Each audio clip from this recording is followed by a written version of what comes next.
Video like जरूर कर लीजिए और ऐसे वीडियो लगातार फ्री में पाने के लिए चैनल को तुरंत सब्सक्राइब कर लीजिए और बेल आइकन को जरूर टैप कर लीजिए ताकि आगे भी सारे वीडियो आपको मिलते रहे। यूट्यूब में फॉलो करते हैं तो प्लीज ये वाला फ्री टेलीग्राम चैनल जरूर ज्वाइन कर लीजिएगा। सारे नोटिफिकेशन सारे अपडेट यहीं पे आते हैं, ध्यान रखिए। नमस्कार दोस्तों। तो दोस्तों हो गई होली, हो गया त्यौहार ख़त्म। अब आ जाओ अपनी पढ़ाई के ट्रैक पे वापस। ठीक है, तो उत्तर प्रदेश जीके हम लोग कंप्लीट कर रहे हैं। यूपी जीके को कंप्लीट करो क्योंकि बहुत ही जल्द फिर इसके बाद 1000 क्वेश्चंस की प्रैक्टिस कराऊंगा यूपी जीके की। ठीक है, तो आपका पूरा यूपी जीके अच्छे से पीसेदार हो यार, दो के लिए तैयार हो जाएगा। चलिए इसको शुरू करते हैं। तो उत्तर प्रदेश में खनिज संसाधनों की उपस्थिति ये देखेंगे सबसे पहले। तो उत्तर प्रदेश में जो खनिज संसाधन है उसकी खोज, विकास एवं उद्योगों की स्थापना के लिए 1955 में सबसे पहले भूतत्व एवं खनिकर्म निदेशालय की स्थापना करी गई थी। फिर 1974, ये जरूर याद रखना है, 1974 में खनिज आधारित उद्योग जितने होते हैं, मिनरल्स वाली इंडस्ट्रीज जितनी है, mineral based industry, steel industry देख लो भाई, आयरन इंडस्ट्री से ही मतलब आयरन हो आएगी तभी बनेगी, है ना। जितने भी मिनरल इंडस्ट्री है, कोल वाली इंडस्ट्री है, तो उसके लिए खनिज विकास निगम की स्थापना करी गई थी उत्तर प्रदेश में 1974 में। तो उत्तर प्रदेश में खनिज विकास निगम कब बना? 1974 में। ठीक है, उसके बाद उत्तर प्रदेश की पहली खनिज नीति, ये जरूर याद रखना, 1998 में आई थी। कब आई थी? उत्तर प्रदेश की पहली खनिज नीति 1998 में। और यूपी में जो 12 ज़िले हैं वो खनिज बाहुल क्षेत्र हैं, मतलब सबसे ज़्यादा जो मिनरल्स है वो इन्हीं 12 ज़िलों में मिलते हैं। कौन कौन? इलाहाबाद, झांसी मतलब बुंदेलखंड एरिया जो है, सहारनपुर, मिर्ज़ापुर, ललितपुर, जालौन, महोबा, सोनभद्र, चित्रकूट, चंदौली, बांदा, हमीरपुर। तो ये जो बुंदेलखंड वाला रीजन है इधर उत्तर प्रदेश में, वहाँ मिलेगा। ठीक है, ऊपर कहीं दिल्ली के पास थोड़ी मिलेंगे, सब इधर एमपी से सटे जो ज़िले हैं वहीं पे आपको देखने को मिलेंगे। झारखंड छत्तीसगढ़ से सटा ज़िला सोनभद्र है ना, तो 12 ज़िले यहाँ मिलते हैं। और 30 मई 2017 को उत्तर प्रदेश सरकार द्वारा सुशासन भ्रष्टाचार मुक्त जो है आधारित मजबूत और पारदर्शी खनन नीति को मंजूरी दी गई थी। तो खनन नीति कब आई थी? 2017 में आई थी। ठीक है, इसको भी याद रखना उत्तर प्रदेश में। अब ये है कौन सा खनिज कहाँ पे मिलता है उसको देख लेते हैं। जैसे कोयला है, कोयला कहाँ मिलता है? आपको सिंगरौली में मिलेगा, है ना। कोयला कहाँ मिलता है? सिंगरौली में मिलता है। और बॉक्साइट कहाँ मिलता है? चित्रकूट में मिलता है। बॉक्साइट कहाँ मिल जाएगा? चित्रकूट। ठीक है, डोलोमाइट की बात करें तो ये सोनभद्र में मिलता है डोलोमाइट। पोटाश लवण की बात करें तो प्रयागराज, चंदौली, बांदा, झांसी। कहाँ? पोटाश लवण प्रयागराज, चंदौली, बांदा, झांसी। और एंडालूसाइट की बात करें, एंडालूसाइट सोनभद्र, मिर्ज़ापुर। एंडालूसाइट सोनभद्र, मिर्ज़ापुर। उसके बाद पायरोफिलाइट की बात करें तो पायरोफिलाइट झांसी, ललितपुर, महोबा, हमीरपुर। पायरोफिलाइट कहाँ? झांसी, ललितपुर, महोबा, हमीरपुर। सेल खड़ी, ये हमीरपुर झांसी में मिलती है। सेल पड़ी, सेल खड़ी कहाँ मिलती है? हमीरपुर झांसी में। पायराइट्स ये आपको सोनभद्र में मिलेगा। पायराइट्स कहाँ मिल जाएगा? सोनभद्र में। रॉक फॉस्फेट ललितपुर में पाया जाता है, रॉक फॉस्फेट भाई। फायर क्ले ये आपको मिर्ज़ापुर में मिल जाएगा और सोनभद्र में। हीरा बांदा और मिर्ज़ापुर, तो ये इंपॉर्टेंट है हीरा वाला आपका काफ़ी ज़्यादा। तांबा कॉपर ललितपुर में मिलता है, ये भी महत्वपूर्ण हो जाएगा, तांबा कॉपर। चूना पत्थर मिर्ज़ापुर और सोनभद्र है। सोने के ट्रेसेस भी मिलते हैं हमें वही सोनभद्र में और ललितपुर में। और बैराइट्स मिर्ज़ापुर, सोनभद्र है। ग्रेफाइट हमीरपुर में मिलता है, ग्रेफाइट। और जिप्सम आप देखेंगे तो झांसी, हमीरपुर। जिप्सम कहाँ है? झांसी, हमीरपुर। सैंडस्टोन की बात करें तो मिर्ज़ापुर में सैंडस्टोन मिलेगा। डायस्पोर की बात करें तो झांसी, महोबा, ललितपुर। डायस्पोर का है? झांसी, महोबा, ललितपुर। ग्रेनाइट ये बांदा में, हमीरपुर में, ललितपुर, महोबा, झांसी। ग्रेनाइट का है? बांदा, हमीरपुर, ललितपुर, महोबा, झांसी।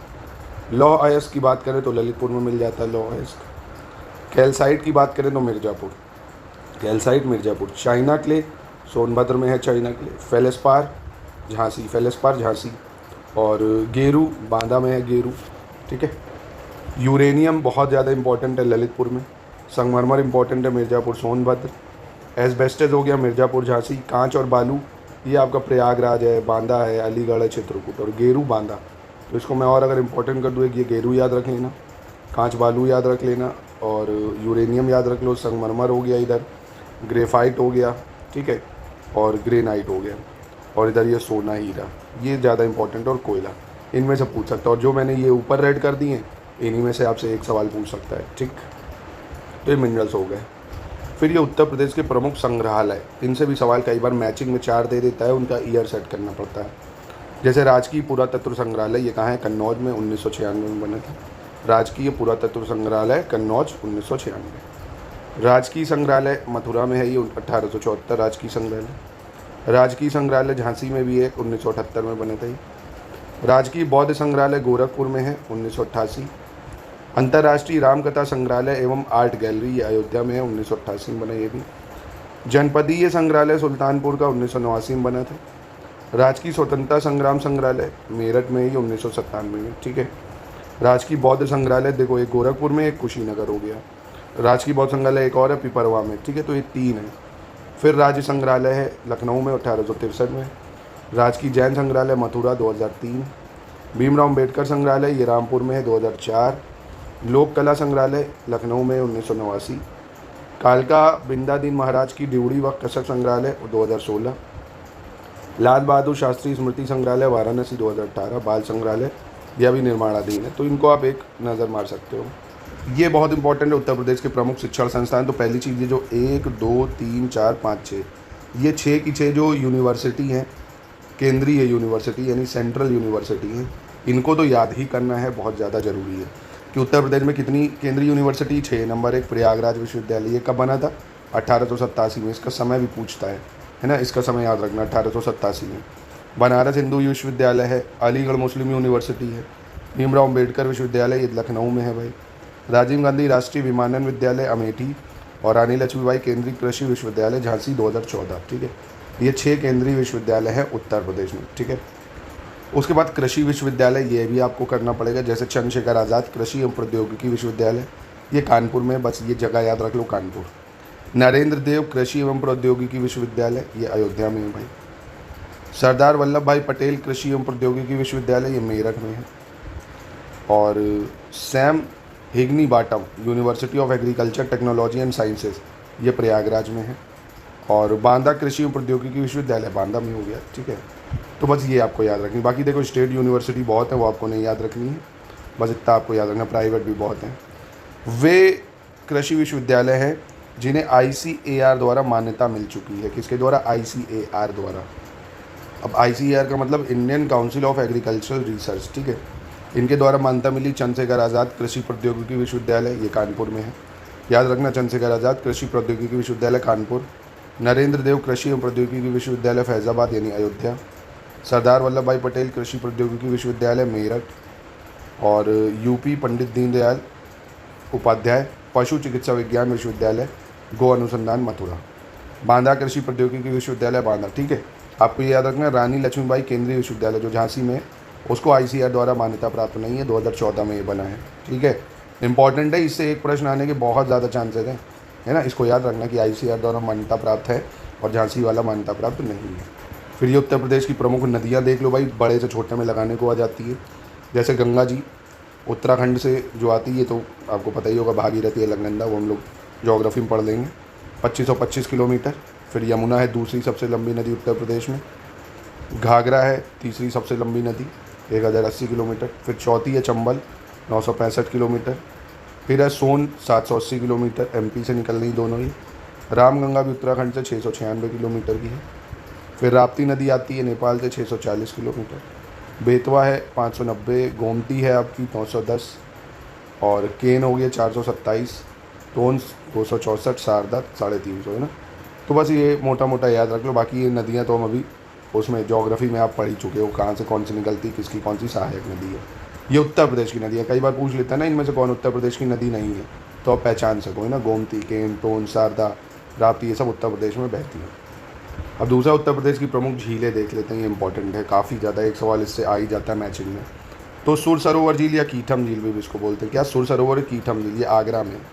सुर सरोवर या कीठम कहाँ है? आगरा में। सुरहा ताल की बात करें, सुरहा ताल झील है बलिया में। सुरहा ताल कहाँ है? बलिया।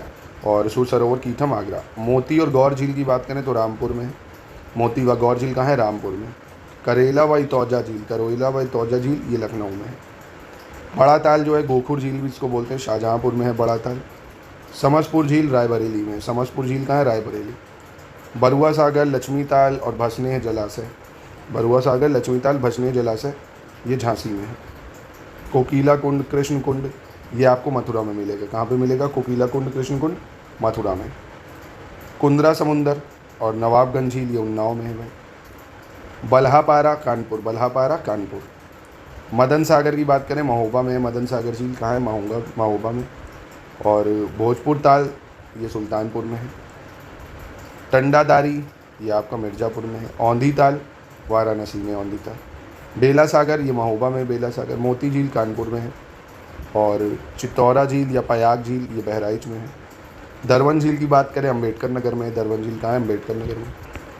फिर नौह झील की बात करें, नौह झील ये मथुरा में है। नौह झील। पंगती या फूलार या गोमत ताल ये पीलीभीत में है। भीखा या सरसई नवार झील इटावा इंपॉर्टेंट है। दार्शनिक कुंड ये सीतापुर में है भाई। चक्रकुंड नैमिषारण्य। राधा कुंड, श्याम कुंड ये सब नाम से पता चल रहा मथुरा में है। पार्वती आरगा ताल गोंडा में, पार्वती आरगा। भूगे ताल रायबरेली। ठिठौरी झील ये आपका फतेहपुर। ठीक है, याद रखना है, ये आपको एग्जाम में पूछेगा भाई। जैसे पार्वती आरगा गोंडा बहुत इंपॉर्टेंट है। भूगे ताल रायबरेली, ठिठौरी, दार्शनिक कुंड, नौ झील ये सब आपको करनी है। रामगढ़ ताल की बात करें गोरखपुर में है ये। शेखा झील है ना, ये अलीगढ़ में शेखा झील।